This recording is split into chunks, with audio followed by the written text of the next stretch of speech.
Some misconceptions of youth homelessness would be that it doesn't exist where I live. I think that when I look outside and I go maybe on a walk, I never would ever encounter someone that I would immediately be able to pick out as homeless in Sammamish. And I think that's very powerful because in places like Seattle, there is a lot of homelessness and it's very visible, but yet in somewhere like our high school, you would not ever be able to tell who is homeless and who isn't. I think for youth homelessness, I think the biggest misconception is that it's non-existent. I think especially in Sammamish, it's really easy to have that outlook when it's not visible, but it's definitely here.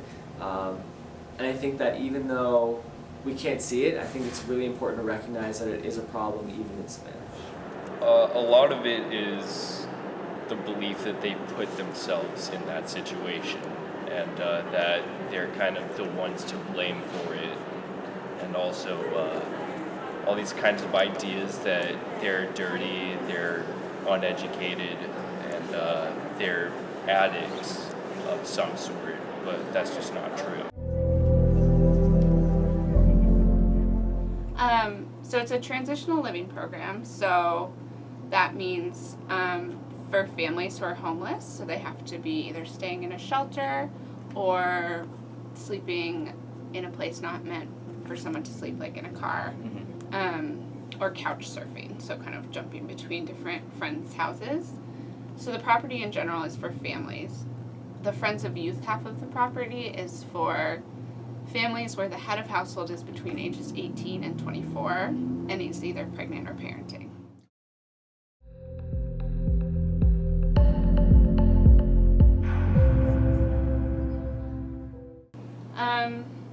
I'd say a lot of our youth experience instability in their homes growing up.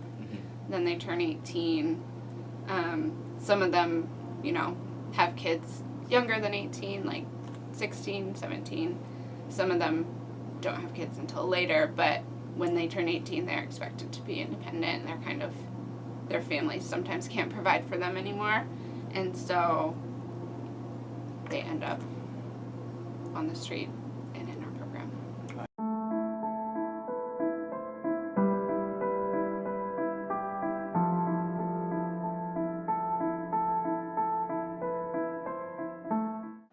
My name's Jackson Hills, and I was homeless for 2 days. What caused you to be homeless? Just issues with my family. They kicked me out, and so I had to find a place to stay, so I slept outside at the Safeway. What resources did you reach out to? I called the 211. It's like the teen crisis hotline thing, and usually what they do is they send a driver out to get you, and they'll post you up for the night, but they couldn't get to me, so I was pretty much just stuck outside. Did you spend both the nights there? Yeah. Okay, and then how did you get out of that situation? I just went back home, kind of figured things out with my family. Talked it out. If you could say one thing to people struggling with the similar situation you face, what would it be? Reach out to someone, or just try to figure out who you have your issue with and try to reconcile with them. Just look for a resource, get some professional help from like your city hall. Those guys could help a lot, and they know what they're doing. What's your name? Haley. How old are you? 13. How did you become homeless? My mom had some trouble with drugs and lost her job. How long were you homeless? On and off for 2 years. Were you homeless with your whole family?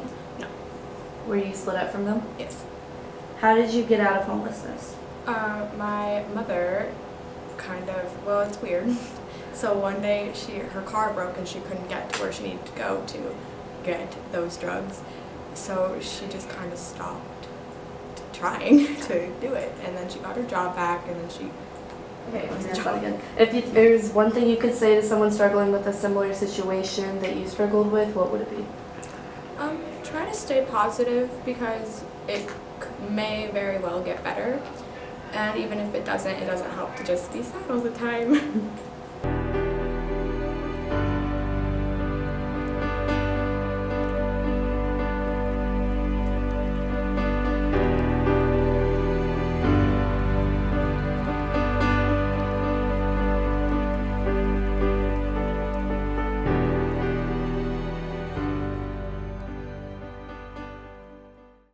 believe 40% of homeless youth identify as LGBTQ. So that's very overrepresented. For the LGBTQ youth, I think a lot of them, I mean, obviously I can't generalize, everyone has a different experience, but there's a lot of, coming out to family before turning 18 and then not being accepted by family and ending up on the streets. And so for those youth, there are more of them become homeless before turning 18, I would say, just anecdotally from my experience. So what's like one of the biggest struggles you see people that come there face? Probably compassion. I think that is the biggest struggle. I too am guilty of this. When I was bringing my kids up, I'd be walking down the street with my wife and my 2 kids, and I'd see somebody that was disheveled, or maybe they're holding all their belongings, and I'd cross the street, to avoid them. And I see that as a big part of, I don't like the term homelessness, but that is the reality. And so those gentlemen, those ladies that are in that situation, the compassion part plays a big role in it. But like any homelessness situation, I think funding is it's best. Have you ever tried to help someone who appeared like they needed help from your perspective, even though it was correct? They may not be in a position to accept that, whether it's wise or unwise or not. Just keep doing what you're doing.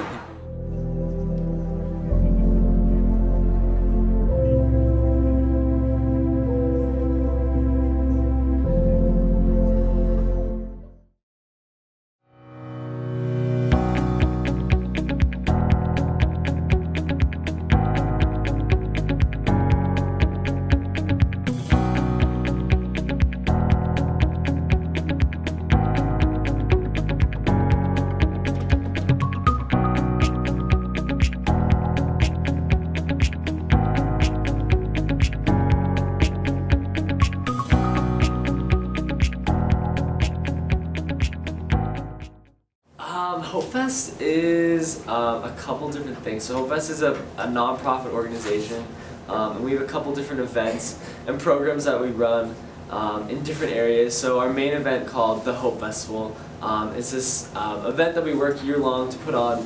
So we serve over 1,500 low-income and homeless individuals, all from across the east side.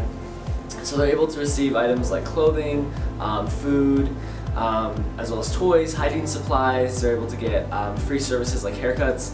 It's basically just a giant resource day for anyone who's in need to come in and get supplies that they need. And I think one of the coolest pieces of it was that it was just an opportunity for anyone to be able to interact with these people. And I think you're able to learn a lot just from interacting with people who are in need and homeless. It sort of breaks stereotypes that you would expect. And these people that come are so grateful and just so kind. It's a lot of fun. So I think that aspect of it was really powerful, just to see that these people are just like us, and helping them is a lot of fun.